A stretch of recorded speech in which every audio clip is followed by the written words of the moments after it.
Sky wave water and amusement park, Kakkadampoyil, Valamthodu, Malappuram.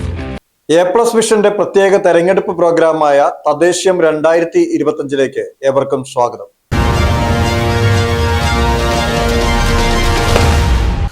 ഇന്ന് നമ്മൾ തെരഞ്ഞെടുപ്പ് രാഷ്ട്രീയം ചർച്ച ചെയ്യുന്നത് മമ്പാട് പഞ്ചായത്തിലാണ്. ചാലിയാർ പുഴയുടെ ഇരുകരകളിലുമായും കുതിരപ്പുഴയോട് അതിര് പങ്കിട്ടും കാർഷിക സമൃദ്ധിയാൽ സമ്പന്നവുമായ പഞ്ചായത്താണ് മമ്പാട്. തെരഞ്ഞെടുപ്പ് കാലങ്ങളിൽ എന്ന പോലെ എല്ലാ കാര്യത്തിലും പോരാട്ട വീര്യം പ്രകടിപ്പിക്കുന്ന ഒരു പഞ്ചായത്താണ് മമ്പാട്. മലപ്പുറത്തിന്റെ തന്നെ ഫുട്ബോളിന്റെ ഈറ്റില്ലമായ മമ്പാട് ഫുട്ബോളിലെ അതേ ആവേശത്തോടു കൂടിയാണ് തെരഞ്ഞെടുപ്പിനെയും നേരിടുന്നത്. ഇഞ്ചോടിഞ്ച് പോരാട്ടമാണ് മമ്പാട് പഞ്ചായത്തിൽ നടക്കുന്നത്. ആർക്കും കുത്തകയല്ല എന്ന് തെളിയിക്കുന്ന രീതിയിൽ തെരഞ്ഞെടുപ്പ് ഫലങ്ങൾ മാറി വന്ന പഞ്ചായത്താണ് മമ്പാട്. 2025 വീണ്ടും ഒരു പഞ്ചായത്ത് തെരഞ്ഞെടുപ്പിന്റെ മുമ്പിൽ നിൽക്കുമ്പോൾ 22 വാർഡുകളിലേക്കാണ് വാശിയേറിയ തെരഞ്ഞെടുപ്പ് നടക്കാൻ പോകുന്നത്. UDF അവരുടെ സീറ്റുകൾ പ്രഖ്യാപിക്കുകയും സ്ഥാനാർത്ഥികളെ കണ്ടെത്തുകയും ചെയ്തു. ഇടതുപക്ഷം സ്ഥാനാർത്ഥികളെ കണ്ടെത്തുന്നതിനുള്ള നീക്കങ്ങൾ ആരംഭിക്കുകയും ചെയ്തിട്ടുണ്ട്. UDFിലെ 22 വാർഡുകളിൽ 11 ഇന്ത്യൻ യൂണിയൻ മുസ്ലിം ലീഗും 10 കോൺഗ്രസും ഒരു സീറ്റ് വെൽഫെയർ പാർട്ടിയുമാണ് പങ്കിട്ടെടുത്തിരിക്കുന്നത്.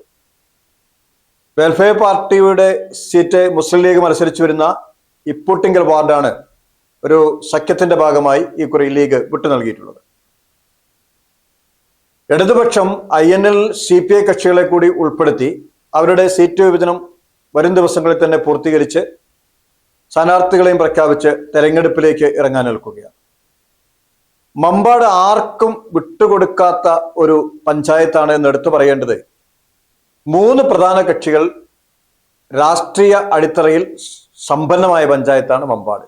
CPM-നും കോൺഗ്രസിനും മുസ്ലിം ലീഗിനും ശക്തമായ രാഷ്ട്രീയ അടിത്തറയാണ് മമ്പാട് പഞ്ചായത്തിലുള്ളത്. എന്നാൽ മമ്പാട് പഞ്ചായത്തിന്റെ തെരഞ്ഞെടുപ്പുകൾ നമ്മൾ നിരീക്ഷിക്കുമ്പോൾ ഇവിടെ ഇടതുപക്ഷവും വലതുപക്ഷവും പഞ്ചായത്തിന്റെ ഭരണം കയ്യാളിയതായി നമുക്ക് കാണാൻ കഴിയും. അത് ഈസിയിലല്ല, വളരെ വീര്യമായ പോരാട്ടത്തിന്റെ ഫലമായി കൂടി തന്നെയാണ്.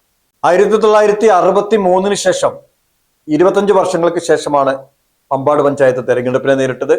അന്ന് കോൺഗ്രസും മുസ്ലിം ലീഗും CPM-ഉം ഒറ്റയ്ക്കാണ് മത്സരിച്ചത്. 4 സീറ്റുകൾ നേടി കോൺഗ്രസ് ആണ് അന്ന് അധികാരത്തിലേക്ക് വന്നത്. 1995 ഇടതുപക്ഷ മുന്നണി ആദ്യമായി പഞ്ചായത്തിന്റെ ഭരണം പിടിച്ചെടുത്തു. ഇന്ത്യൻ യൂണിയൻ മുസ്ലിം ലീഗിലുണ്ടായ പിളർപ്പിന്റെ അടിസ്ഥാനത്തിൽ INL-നെ കൂട്ടുപിടിച്ചുകൊണ്ടാണ് അന്ന് CPM-ന്റെ നേതൃത്വത്തിൽ ഇടതുമുന്നണി അധികാരത്തിലെത്തിയത്. എന്നാൽ 2000 തെരഞ്ഞെടുപ്പിൽ UDF ഭരണം തിരിച്ചുപിടിക്കുകയും മുസ്ലിം ലീഗിന്റെ പ്രതിനിധി പ്രസിഡന്റ് ആവുകയും ചെയ്തു. 2005 തെരഞ്ഞെടുപ്പിലും വിജയം UDF-നൊപ്പം നിന്നു. എന്നാൽ 2010 തെരഞ്ഞെടുപ്പിൽ വിജയം LDF-നൊപ്പമായിരുന്നു.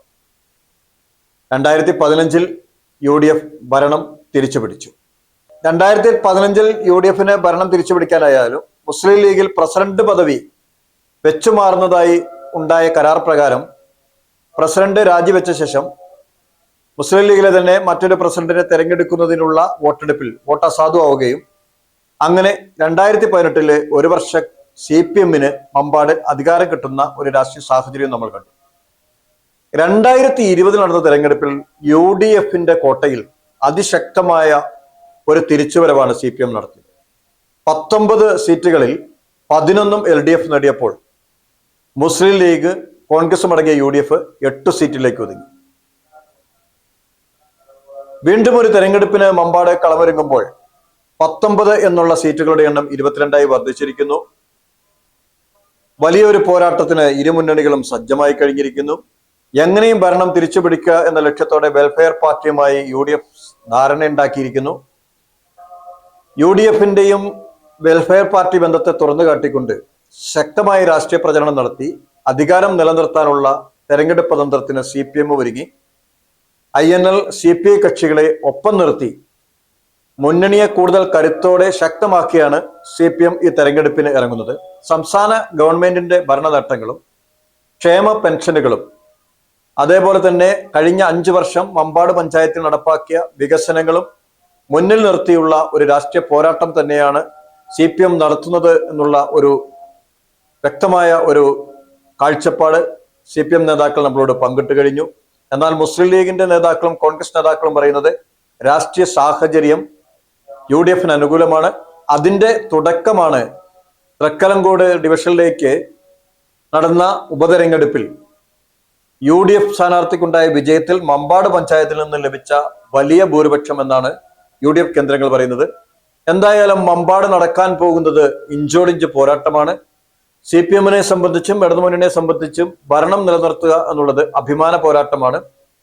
മുസ്ലിം ലീഗിനെയും കോൺഗ്രസിനെയും സംബന്ധിച്ചിടത്തോടുകൂടി നഷ്ടപ്പെട്ട ഭരണം തിരിച്ചുപിടിച്ച് മമ്പാട് UDF-ന്റെ ശക്തി കേന്ദ്രമാണ് എന്ന് തെളിയിക്കേണ്ട ഒരു ഉത്തരവാദിത്തത്തിലാണ് UDF നിൽക്കുന്നത്.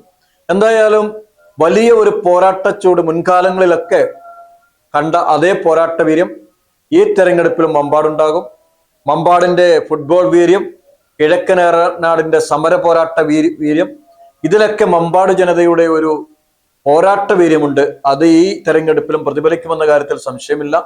അതിനാൽ തന്നെ ഇക്കുറി മമ്പാട് പഞ്ചായത്തിന്റെ ഭരണത്തിലേക്ക് ആരെത്തുമെന്ന് ചോദിച്ചാൽ തെരഞ്ഞെടുപ്പ് കഴിയുഞ്ഞ് വോട്ടെണ്ണും വരെ കാത്തിരിക്കേണ്ടി വരും എന്നുള്ള കാര്യം വസ്തുതയാണ്. ഇഞ്ചോടിഞ്ച് പോരാട്ടത്തിലാണ് മമ്പാട് ഒരുങ്ങുന്നത്.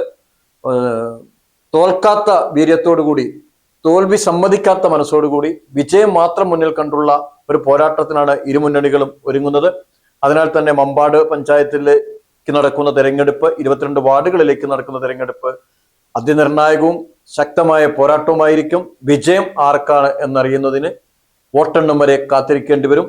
LDF-നാണ് വിജയമെങ്കിൽ അത് CPM-നെ സംബന്ധിച്ചിടത്തോളം ഒരു ചരിത്രമാകും, തുടർഭരണമാകും. UDF-നെ സംബന്ധിച്ചിടത്തോളം പരാജയപ്പെട്ടാൽ അത് വലിയ ക്ഷീണമാകും. അതുകൊണ്ട് ഭരണം തിരിച്ചു പിടിച്ചേ കഴിയൂ. എന്തായാലും ആ പോരാട്ട വീര്യവും അതിന് ജനങ്ങൾ നൽകുന്ന മറുപടിയും കാത്തിരിക്കാം.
ആഘോഷം, അളവില്ലാത്ത ആനന്ദം.